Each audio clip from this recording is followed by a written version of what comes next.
welcome to Two for Tuesday, where I take one ingredient and use it for two reasons. My name is Manaresi, and welcome to my kitchen. Today's a little bit different. It's Thanksgiving this week, but really you can have this any time of year. And it's my most requested recipe for this time of year. It is my pumpkin pie. I have made pumpkin from a real pumpkin, and it's really easy to do. All you do is you wash the outside of a pumpkin, cut it in the middle, take out all the seeds and the goop and stuff, put it in the oven, and for about an hour and 15 minutes, I think about at 300 degrees, and just until it comes soft, put it in a food processor until it comes this lovely puree. And then you can use this puree for anything. I've used it in pumpkin bread, pumpkin donuts. I mean, those are just a few of the things my family loves. If you want some of those recipes, feel free to check out my YouTube channel and also my website, manaresi.com. But for today, we're using it for pumpkin pie. So this is 2 cups of pureed pumpkin, and the canned stuff is fine. I just get fancy this time of year and it makes me feel good about myself.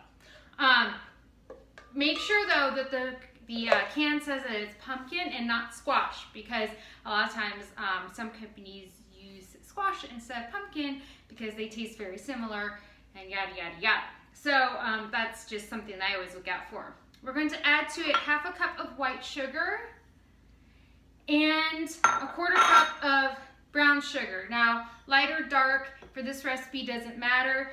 The reasons why there's light and dark brown sugars, one has more molasses in it than the other.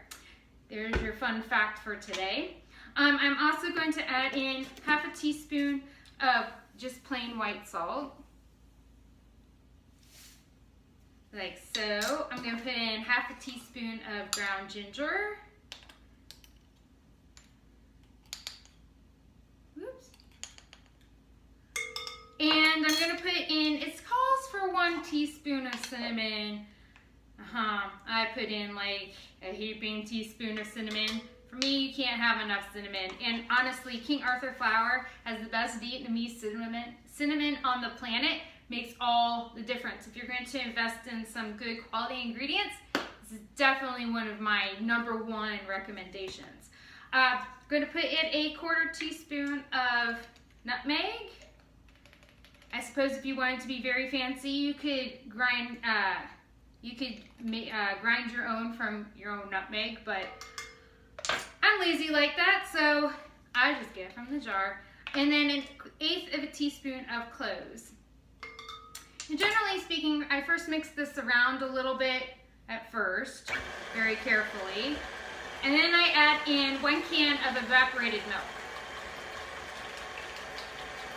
So what's nice about this is that it's not going to be like a crazy, it's not half and half, it's not whole milk, it's not, I don't know if there's anything such as saying, it's not condensed milk. I don't know if any recipes use condensed milk, but I'm just saying this has only, it doesn't have a lot of fat in it, it doesn't have a lot of calories, and so it really makes this pumpkin pie really on the lighter side, but nobody knows the difference. And then I'm adding 2 slightly beaten eggs. And we're just gonna let the machine do all the work. Now, if you don't have a machine, you can obviously mix this all by hand. It'll be just fine. Ooh, and you don't want to do that. And you just let it all come together like so, and it's, yes, splashing everywhere. I do have a shield for this thing, but I'm so lazy about cleaning it that I just rather clean the counter. Again, keeping it real. And see, it's all nice and mixed together. Now, what you can do is make your own pie crust, but I don't have time for that.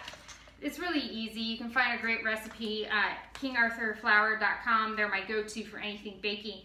But they make these lovely things. These are organic. There's like 5 ingredients in it, and it's already done. They come in the tin, so if you're bringing it to someone else's house, you don't have to worry about getting your pie plates back. And then what I generally do, a little bit with the mess.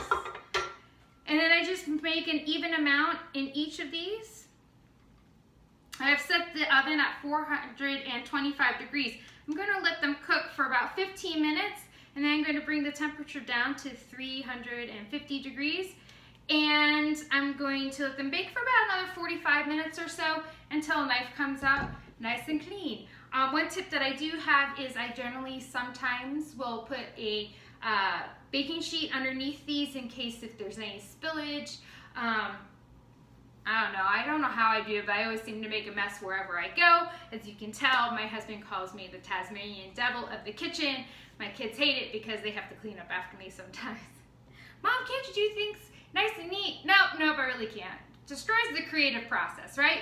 So I hope you have a really great reason to use these at your Thanksgiving. As you see, super easy to throw together. It's homemade.